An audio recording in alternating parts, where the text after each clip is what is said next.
Hi, we are going to talk about the pan de muerto. The origin of the traditional pan de muerto goes back to the time of the human sacrifice and to the arrival of the Spanish to the New Spain. The pan de muerto had its origin in the time of the conquest, inspired of pre-Hispanic rituals, and today is one of the most important components of the offering dedicated to deathful deceased faithful. The Mexican population, especially in the center and south of the country, have had a particular taste of his breath, a feast dedicated of the deceased who return to join with their families on October 31, November 1 and 2. In accordance with the traditional Dia de Muertos that has been inherited from generation to generation for several countries. The taste of the elaboration has a special breath from the case goes back to the time, how I already say, the human sacrifice and the to arrival of the Spanish on the New Spain, now Mexico, in 1519. These laws are classified as follow anthropomorphs are those that represent the human figures, zoomorphs that have a shape of animals such as bird, scorpions, rabbit, butterflies, fish, etc. They are characteristic of Tepoztlán, Mixquic, and Iguala of Telolapan.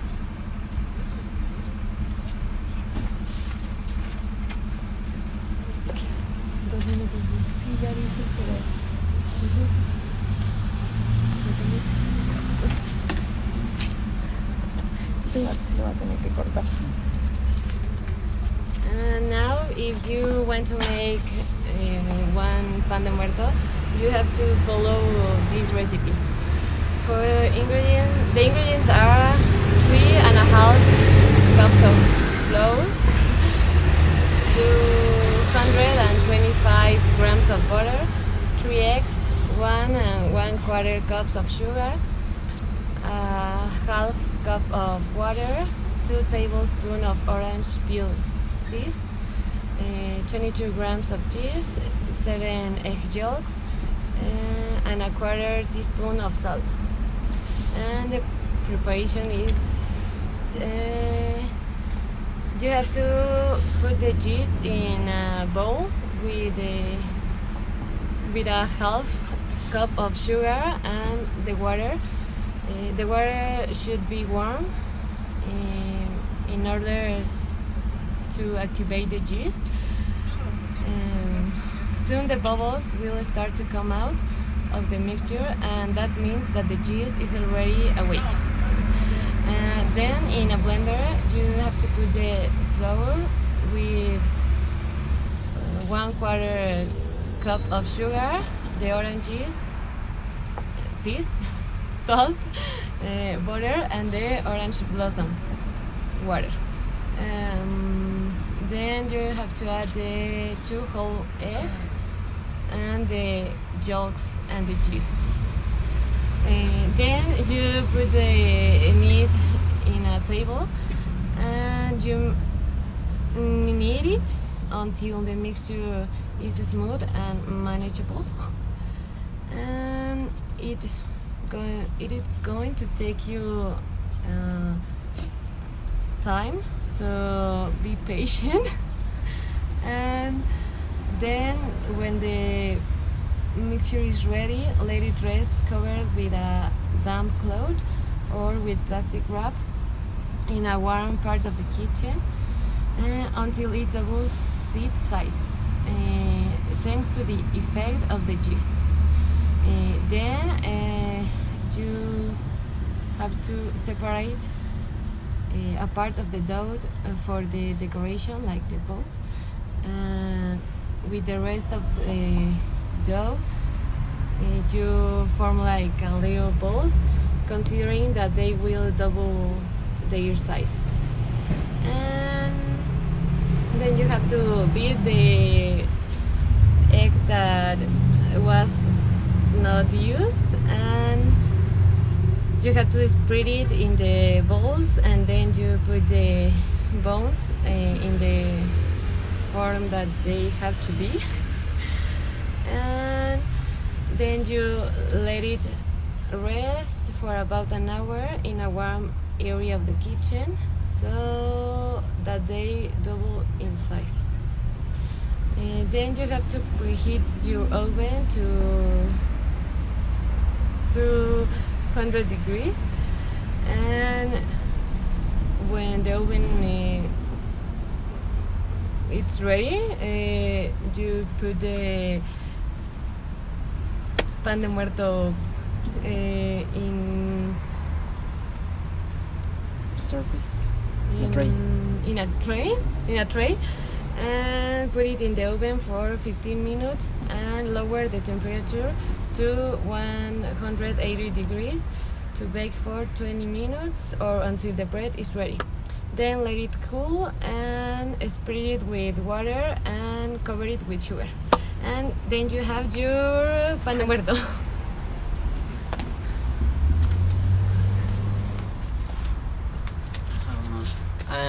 I am going to talk about the starting by the offering. Offering is a typical tradition in Mexico that starts in October during that month and the beginning of November.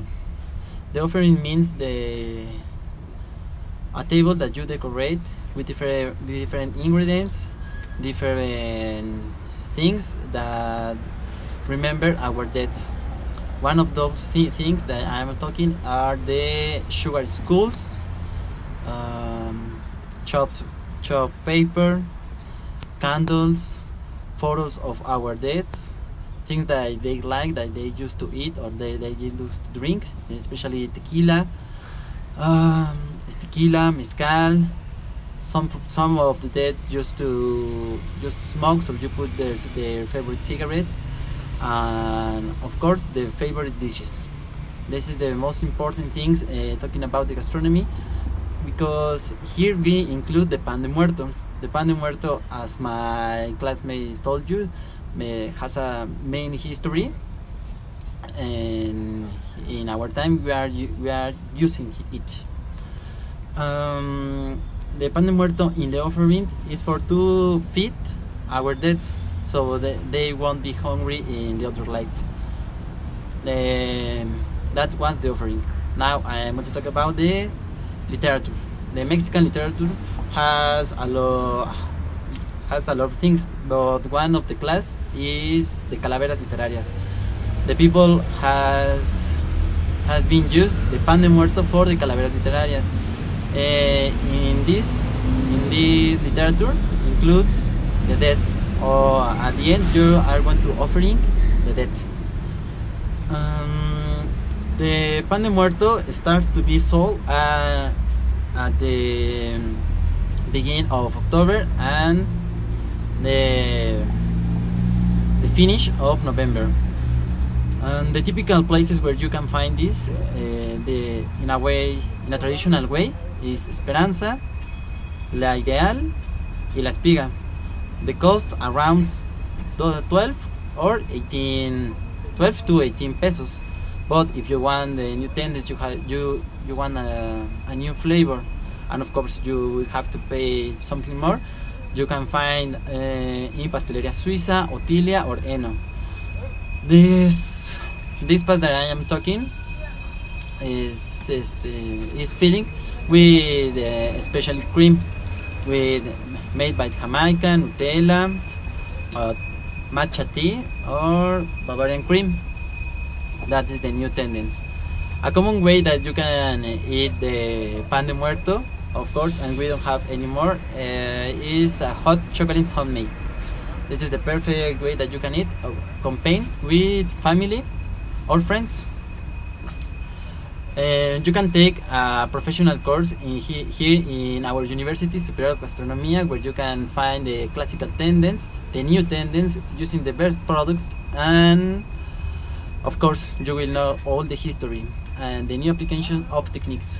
So it was a story for pan de muerto. I hope that you like the chef. Bye.